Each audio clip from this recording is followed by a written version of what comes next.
Buenas, mi nombre es Katherine Veras y hoy les estaré hablando sobre las glándulas suprarrenales.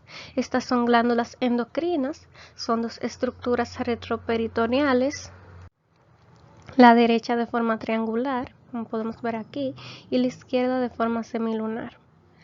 Ambas están situadas encima de los riñones y la función de estas es la de regular las respuestas al estrés a través de la síntesis de corticosteroides, principalmente cortisol, y catecolaminas, sobre todo adrenalina.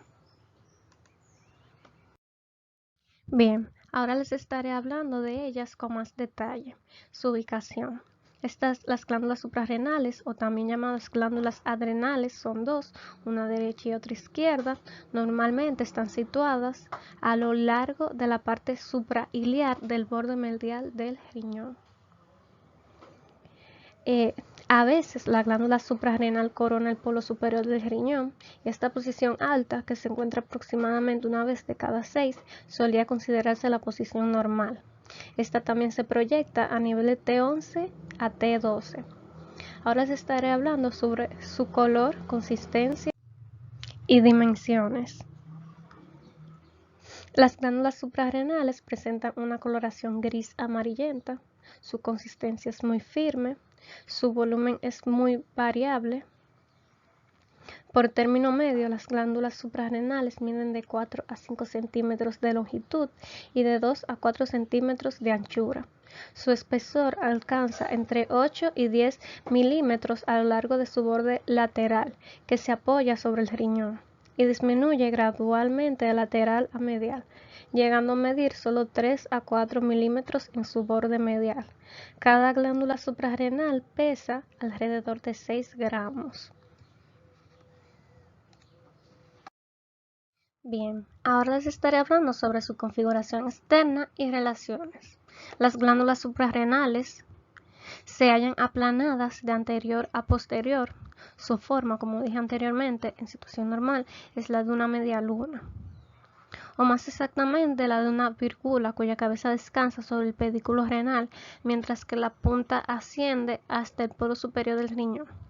La glándula suprarrenal derecha presenta normalmente la forma de un triángulo o de una lengüeta, mientras que la izquierda es muy variable. En posición alta, las glándulas suprarrenales tienden a adoptar una forma triangular de base inferior a inferolateral. La superficie de las glándulas suprarrenales está recorrida por numerosos surcos que se borran gradualmente con la edad y que la confieren un aspecto arrugado. En ellas se describen 3 caras, una anterior, otra posterior y una renal, 2 bordes, medial y superior, y 2 extremos, uno superior y otro inferior. La cara anterior.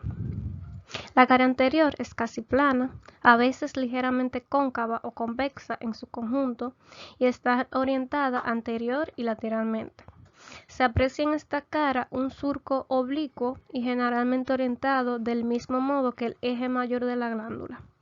A través de este surco, la vena suprarrenal sale de la glándula.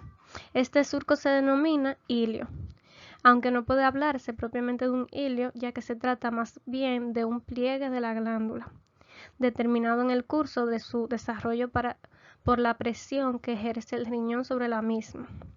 Sus relaciones son diferentes a derecha e izquierda. En la glándula suprarrenal derecha, esta se corresponde anterior y medialmente con la vena cava inferior, que la recubre a veces casi completamente, y lateralmente con el hígado. Una arista poco marcada de la superficie glandular separa la carilla cava de la suprarrenal, de la carilla hepática de la suprarrenal. Está también en relación inferiormente, cuando se sitúa en posición baja, con la flexura duodeno-yeyunal por medio de la falsa recto-duodenal.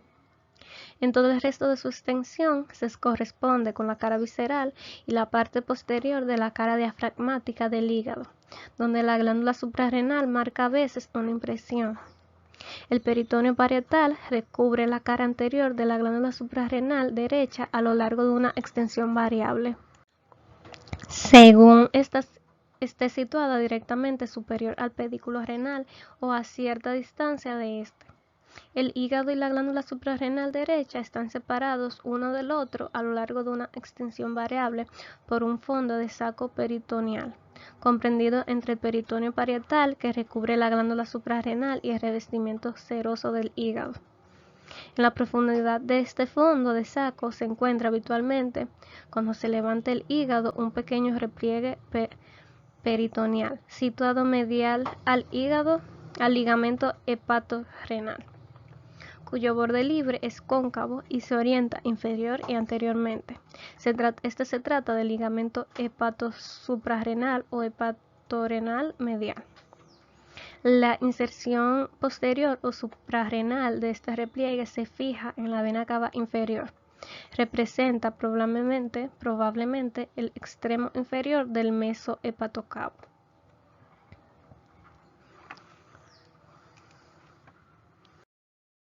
La glándula suprarrenal izquierda.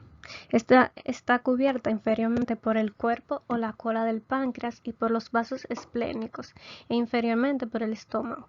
Por lo general, la glándula suprarrenal izquierda está separada del páncreas por una fascia de adosamiento que procede de la soldadura del peritoneo parietal con la hoja serosa retropancreática. Superiormente al páncreas, la cara anterior de la glándula suprarrenal izquierda está en relación con el estómago por medio de la bolsa omental.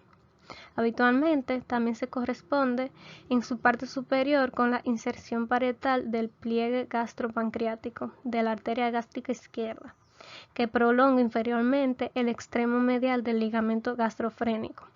Sin embargo, Bleicher ha observado siempre la cara anterior de la glándula suprarrenal izquierda completamente revestida por la hoja peritoneal que forma la pared posterior de la bolsa omental. La cara posterior de las glándulas suprarrenales. Esta cara, plana o convexa, está orientada posteriormente y medialmente. Se apoya en el diafragma que la separa de la 12ª vértebra torácica, de la parte superior de la primera vértebra lumbar y del receso pleural costodiafragmático. La parte medial de la cara posterior se corresponde también con los nervios esplácnicos mayor y menor, así como en ocasiones con el ganglio celíaco correspondiente. Como podemos ver aquí, esta es la parte posterior. La cara renal. La cara renal, también llamada cara basal o borde lateral, es cóncava y mucho más gruesa que el borde medial. Está separada de la cara posterior por una arista renodiafragmático, que se hunde en el ángulo formado por el borde medial del riñón en el diafragma, según Bleicher. La cara renal se apoya en la convexidad del segmento suprailiar del borde medial del riñón. Cuando la glándula suprarrenal está en posición normal, descansa en el polo superior del riñón cuando la glándula está en una posición más elevada.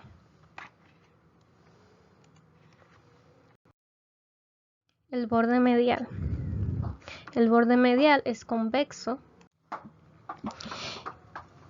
y está cubierto a la derecha por la vena cava inferior que oculta más o menos la cara anterior de la glándula suprarrenal y a la izquierda por el peritoneo posterior de la bolsa omental y por el páncreas. Además, a la izquierda este borde se sitúa un poco lateral a la aorta.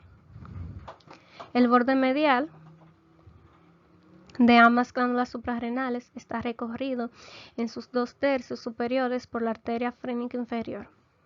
Está en relación con el plexo celíaco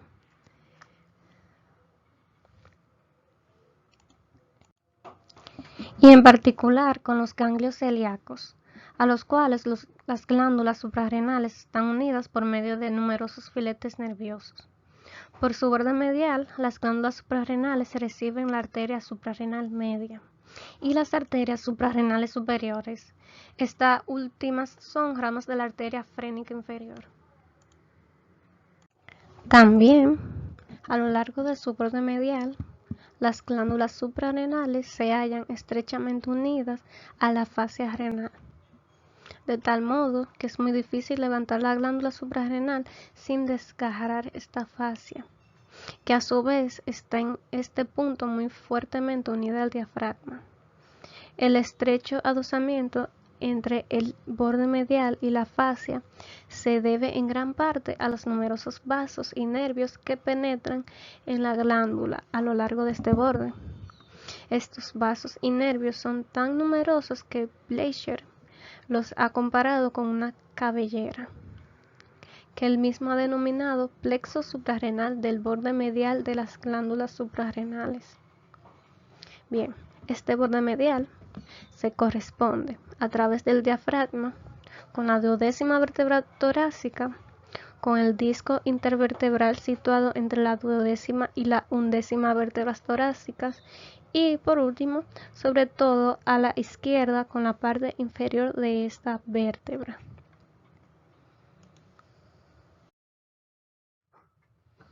Ahora estaba hablando sobre el borde superior y el extremo inferior de las glándulas suprarrenales. Bien, el borde superior, al igual que el borde medial, es convexo y esta constituye la parte superior del borde medial. El extremo inferior es ancho y normalmente se relaciona con el pedículo renal. Recibe la arteria suprarrenal inferior y también recibe los ramos nerviosos del plexo renal. El extremo superior de las glándulas suprarrenales. Cuando la glándula suprarrenal está en posición normal, su extremo superior, redondeado o afilado, se sitúa a 5 o 6 centímetros de la línea media, correspondiente al polo superior del riñón y a la undécima costilla. A la izquierda está en relación con el vértice del vaso. Bien, la fascia renal y cápsula adiposa del riñón. Las glándulas suprarrenales están situadas en la celda renal, es decir, estas están rodeadas por la fascia renal y por la cápsula adiposa del riñón. Las hojas prerrenal y retrorrenal de la fascia renal pasan una anterior y otra posterior a la glándula suprarrenal y se insertan en el diafragma superiormente a este órgano. La cápsula adiposa del riñón envuelve también las glándulas en todas sus partes y se insinúa entre ella y el riñón. Además, en el adulto, la envoltura de la fascia renal da origen entre la glándula suprarrenal y el riñón a una lámina facial intersuprarreno-renal. Las glándulas suprarrenales se sostienen sólidamente gracias al peritoneo que las cubre, a sus vasos y nervios, y también a sus conexiones con la fascia renal y con la cápsula adiposa del riñón. Así, cuando el riñón se desplaza, la glándula suprarrenal no se mueve. Bien, la estructura. La glándula suprarrenal está constituida por un parenquima, envuelto por una membrana fibrosa propia, delgada pero no resistente. Tiene su cápsula y el parenquima se compone de dos partes, una periférica llamada corteza suprarrenal y otra central, la médula suprarrenal. Cápsula, corteza y médula. Bien, la corteza suprarrenal constituye una porción glandular endocrina de color amarillento. Es consistente y comprende tres capas, una periférica formada por elementos radiados, que es la capa glomerular, esta aquí la primera, y que secreta mineralocorticoides, aldosterona, una media con estructura radiada y denominada capa fascicular, que produce glucocorticoides o cortisol, una última más profunda denominada capa reticular, y esta secreta los andrógenos suprarrenales, la reticular. Bien, la médula suprarrenal, esta del medio, es de naturaleza simpática, roja, blanda y friable. Se altera muy rápidamente después de la muerte y adopta la forma de una papilla de color marrón oscuro, y esta es la que produce adrenalina.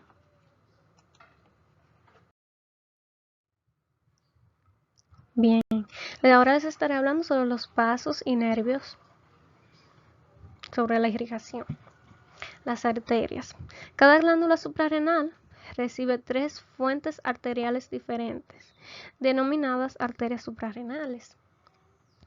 La arteria suprarrenal media procede de la aorta, alcanza el borde medial de la glándula y se ramifica en las 2 caras del órgano.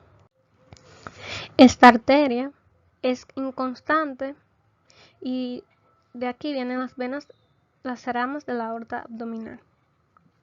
También tenemos las arterias suprarrenales superiores. En número de 1 a 3 son ramas de la arteria frénica inferior y proporcionan finas ramas a la parte superomedial de la glándula suprarrenal. Y por último tenemos la arteria suprarrenal inferior, que procede de la arteria renal y de una de las ramas terminales. Está destinada al extremo inferior de la glándula suprarrenal. Las venas. Las venas de las glándulas suprarrenales no presentan ninguna analogía con el sistema arterial según Bleicher. Existe una vena suprarrenal central que recoge casi la totalidad de la sangre venosa de la glándula suprarrenal, emerge del surco principal y termina a la derecha en la vena cava inferior y a la izquierda en la vena renal. Se observan también pequeñas venas de importancia secundaria e inconstante. Unas venas suprarrenales superiores son más o menos satélites de las arterias suprarrenales superiores y drenan en las venas frénicas inferiores. Otras venas suprarrenales inferiores terminan a la derecha en la vena cava inferior y a la izquierda en la vena renal. Estas también se llaman venas suprarrenales derecha e izquierda.